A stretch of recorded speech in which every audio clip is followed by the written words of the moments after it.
Il a fallu 30 ans à la Moldavie pour arriver à maturité. Mais aujourd'hui, le pays est prêt à assumer la responsabilité de son propre avenir.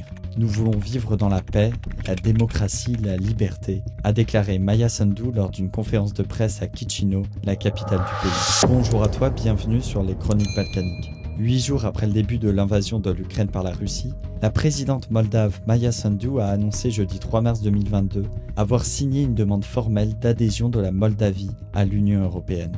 L'inquiétude gagne dans ce petit pays des Balkans qui craint de devenir la prochaine cible de Poutine.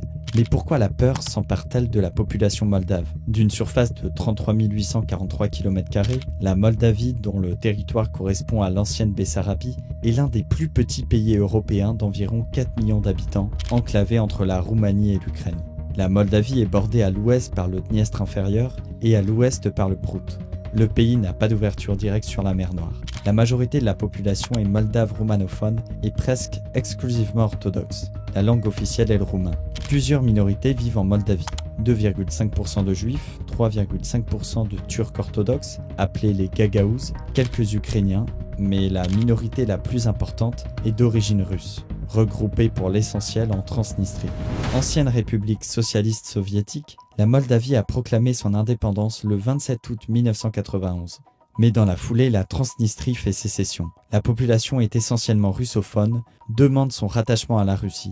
S'ensuit la bataille du Dniestre en 1992, les forces moldaves tentent de reprendre le contrôle du territoire. Mais Moscou intervient, les forces moldaves sont défaites et l'armée russe s'installe en Transnistrie. Le conflit depuis est gelé, mais il y a toujours une présence militaire de 1500 soldats russes, dénoncée régulièrement par les autorités moldaves. La République moldave du Dniestre ou de Transnistrie s'est alors autoproclamée indépendante. De fait, mais elle n'est reconnue par personne. Pas même par Moscou qui a néanmoins gardé toute son influence. La Transnistrie sécessionniste dispose de sa propre constitution, sa monnaie, son drapeau, son parlement et son président. Le pays fonctionne en totale indépendance et la langue officielle est le russe. Ce territoire très pauvre de 4000 km², 250 000 habitants est maintenu économiquement par la Russie, ce qui lui permet de conserver une influence dans cette zone.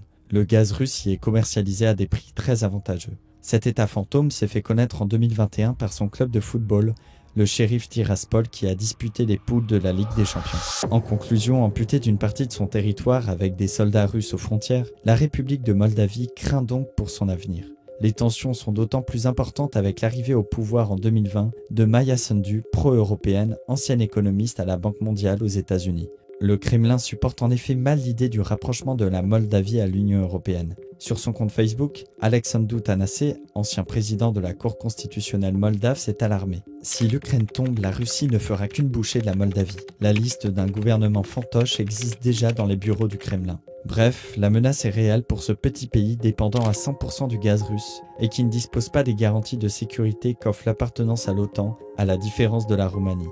En attendant, le pays retient son souffle et appelle à l'aide face à l'affluence des Ukrainiens qui fuient les bombardements russes. Si tu es intéressé par l'actualité des Balkans, n'hésite pas à partager, liker et à t'abonner aux Chroniques Balkaniques. À la semaine prochaine.